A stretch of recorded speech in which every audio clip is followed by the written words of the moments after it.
Hello doctor YouTube channel நேயர்களுக்கு வணக்கம். நான் டாக்டர் அஜய்.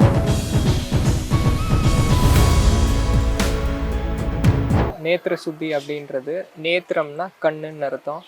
கண்களை சுத்தப்படுத்தக்கூடிய முறை இது நேத்திர சுத்தி. இந்த நேத்திர சுத்தி அப்படின்றது எதுக்காக நம்ம செய்யணும் அப்படின்னா, கண்களை பாதுகாக்கிறதுக்காக. கண்களுக்கு கவசம் அப்படின்றது கண் நீர் தான் கண்களுக்கு உரிய கவசம். இந்த கண்ணீர் இது வற்றி போகிறப்ப வெளியே இருக்கக்கூடிய அழுக்குகள் உள்ளே வந்து சீக்கிரமாக இன்ஃபெக்ஷன் வரும், நோய் தொற்று வரும், கண்களை பாதிக்கும். கண்ணீர் இருக்கிறப்ப இது ஒரு கவசம் போல் செயல்படும். அப்போ இந்த கண்ணீர் எப்போ இல்லாமல் போகும்னா, கண்கள் நம்ம திறந்து வச்சு நம்ம பார்த்துக்கிட்டே இருக்கிறப்ப, மொபைல் ஸ்க்ரால் பண்ணுறப்ப, இல்லை டிவி பார்க்குறப்ப, இது மாதிரி நம்ம ஏதாவது ஒரு விஷயத்தில் மூழ்கி இருக்கிறப்ப கண்கள் வற்றி போக ஆரம்பிக்கும். கண் சிமிட்டாமல் நம்ம வேலை செய்கிறப்ப தான் இது நடக்கும்.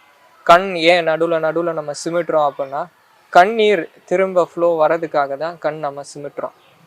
அப்போ கண் சிமிட்டாமல் இருக்கிறதுக்கு கண் சூடாக ஆரம்பிச்சிடும். கண் சூடாகிறனால நாட்கள் ஆக ஆக கண்ணுடைய விஷன் பவர் டவுன் ஆகிட்டே வந்துடும். கண் சம்மந்தப்பட்ட தொந்தரவுகள் ஆரம்பிக்கும். கண் சம்மந்தப்பட்ட தொந்தரவுகள் ஆரம்பிக்க தொடங்கும்.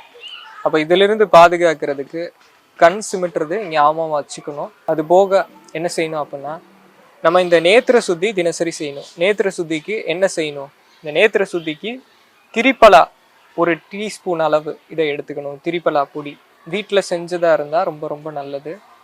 வீட்டில் செய்கிறதுக்கு நெல்லிக்காய், தாந்திரிக்காய், கடுக்காயில் உள்ளே இருக்கிற விதை நீக்கிடணும். வெளியே இருக்கிற தோல் மட்டும் பொடி பண்ணி ஜலிச்சு வச்சுக்கோங்க.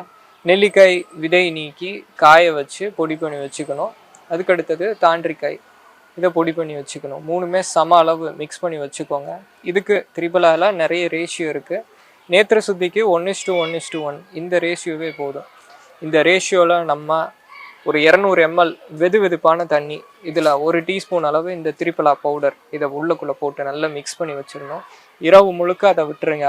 அடுத்த நாள் காலையில் இந்த திரிபலா வாட்டர் இதில் மேலே இருக்கிற அந்த தெளிவு நீர் மட்டும் எடுத்து, இதில் இந்த ஐவாஷ் கப்பில் தான் இதை எடுத்துக்கணும். இதை எடுத்து கண்கள் மேலே வச்சு இதை கண்கள் மூடி திறக்கணும். வலது கண் ஒரு 15 முறை, அதுக்கப்புறமா புதுசாக தண்ணி எடுத்து இடது கண்ணில் ஒரு 15 முறை இதை செய்யணும். இது நாள் ஆக ஆக கண் எதுக்கு பழகிரும். பழகினதுக்கு அப்புறமா அப்படியே கண்ணை திறந்து வச்சுக்கிட்டே கண்ணை ஒரு clockwise 5 times rotation, counter clockwise 5 times rotation, இதையும் சேர்த்து நம்ம பண்ணிக்கலாம்.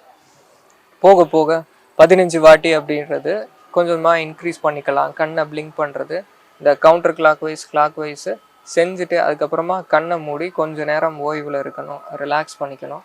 அதுக்கப்புறமா எல்லா வேலைகள் செய்யலாம். இந்த நேத்திர சுத்தி இது ஒரு முறை காலையில் எந்திரிச்சோன்னே நம்ம செய்கிறோம். அதுக்கடுத்து வேலையில் இருக்கிறப்ப, இப்போ ஆஃபீஸ் வேலையில் இருக்கோம், இல்லை வேறு ஏதாவது வேலையில் இருக்கிறப்பையும் இந்த தண்ணீர் பக்கத்தில் வச்சு தேவைப்படுறப்பெல்லாம் இந்த நேத்திர சுத்தி பண்ணணும். இந்த நேத்திர சுத்தி செய்கிறப்ப கண்ணில் இருக்கிற எக்ஸசிவ் ஹீட்டு இது எல்லாமே முதல்ல கம்மியாகும். ரெண்டாவது, கண்களில் இருக்கக்கூடிய அழுக்குகள் எல்லாமே நீங்கும். மூணாவது, கண்ணுக்கு இருக்கக்கூடிய அந்த கண்ணீர் முறைப்படும். கண்ணீர் தேவையான அளவு சுரக்கும். கண்களில் இருக்கிற செல்கள் எல்லாமே புதுப்பிக்கும். கண்ணுக்கு தொடர்புடைய ஆர்கன் கல்லீரல், இது கல்லீரலையுமே ஸ்டிமுலேட் பண்ணும். நேத்திர சுத்தி தான் பண்ணியிருக்கிறோம், ஆனால் பசி இன்க்ரீஸ் ஆகும், டைஜஷன் இன்க்ரீஸ் ஆகும். அப்போ இதை நம்மளால் பார்க்க முடியும். ஏன் அப்படின்னா ரெண்டுமே கரஸ்பாண்டன்ஸு, ரெண்டுத்துக்குமே தொடர்பு உண்டு. அப்போ அதனால அது மாதிரி வேலை செய்யுது. நேத்திர சுத்தி செய்யக்கூடிய முறை இந்த முறை. நன்றி. மீண்டும் அடுத்த சுத்தி முறையில் நம்ம பார்க்கலாம்.